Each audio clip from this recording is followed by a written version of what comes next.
Tonight we are going to talk about learning and what the four different stages to learning are, and why I think this is important to learn. And we'll talk about this again in the future because I think it's a really important concept to know. But basically there are four stages to learning, and the four stages that I'm going to talk about are called the four stages of competence, and they were developed at Gordon Training International by Noel Birch in the 1970s. So just to give credit where credit is due. So whenever we learn a new skill, we have four different stages that we go through when we are learning that skill. And that is not just a physical skill, it's related to being a good communicator and being good at conflict resolution as well. So I think often we think that, well, the only things we have to practice and we have to really concentrate on are these, tennis and golf and dance and yoga. But the truth is, if you want to become a better communicator or do better when you're trying to resolve conflicts in your life, you actually have to learn, practice, and concentrate. So the four stages of competence, and I'm going to tell you what they are quickly, and then we'll go back through each of them, and I'll just make a few comments about them. So the four stages of competence. The first stage is called unconscious incompetence.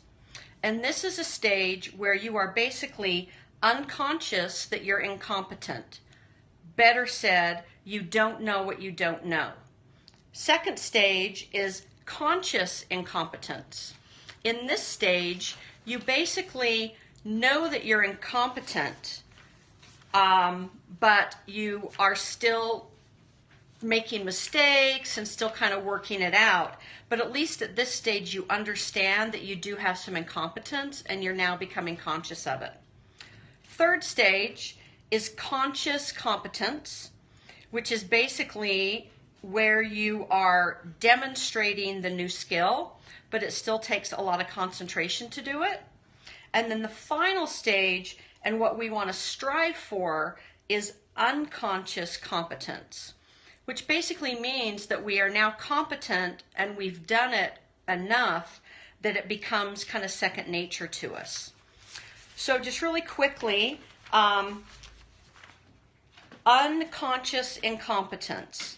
We don't know what we don't know. So one of the challenges that I would give you is, what is it that you're doing when you're communicating or when you're in a conflict that you don't know you're doing that actually makes things worse? And you won't know until you take the time to look. And the other important thing about the stage of unconscious incompetence is that you don't understand how to do something, you don't recognize that you have a deficit, but the other thing that you will do at this stage is you'll actually deny the usefulness of the skill. So if people are saying, being a good communicator, it's overrated, or, I know how to do conflict resolution, I don't need to work on it, that is the stage of unconscious incompetence. We don't know how to do it, and we deny the usefulness of making an effort to increase our abilities. In this stage, to move forward, you have to recognize your incompetence and you have to find value in the skill. So to move out of unconscious incompetence, you have to recognize that you are doing something in terms of communication patterns or conflict resolution that you could improve, and you find value in wanting to improve those, and you believe that your life would be better if you did. Conscious incompetence. At this stage, you fully understand the deficit, you value the new skill, but you don't know how to do it yet. And you make mistakes and you learn from those mistakes.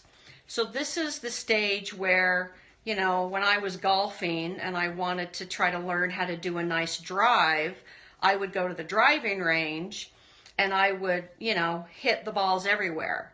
And every now and again, I would like hit a nice straight long one. But in between those nice straight long ones, I made a lot of mistakes.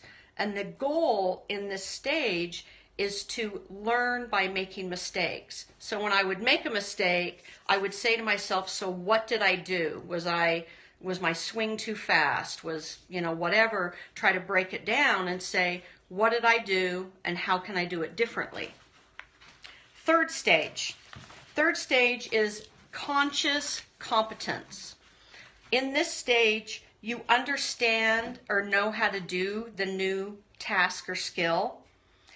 You're demonstrating the skill, but it still takes concentration. You can't do it while you're doing something else.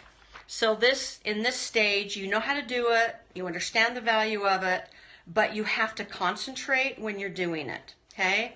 So it's not just something that you automatically do. So when we're talking about communication or conflict resolution, in this stage, what that would look like is that you're in a conflict and you feel something, someone triggers you or pushes a button, and you feel yourself starting to become defensive, let's say.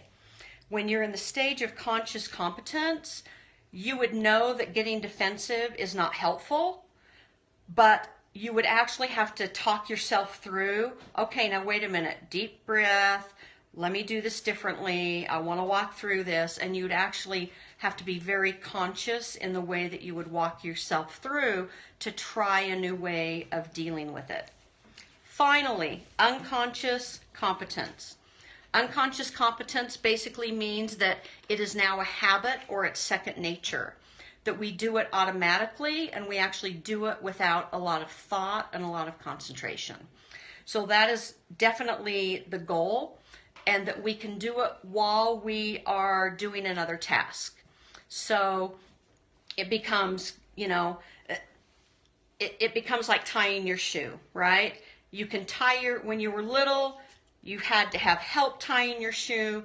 As you get older, now you can tie your shoe while you're doing a million other things, you're on the phone, etc. It just becomes second nature to do it. So we'll be talking more about this, but tonight I just wanted to take a minute and just say, if you do want to improve your communication and your conflict resolution skills, you have to be willing first to look at what it is possibly that is getting in the way. Second, to believe that there's value in your life to making those changes, and then put forth the energy and the consciousness to make those changes.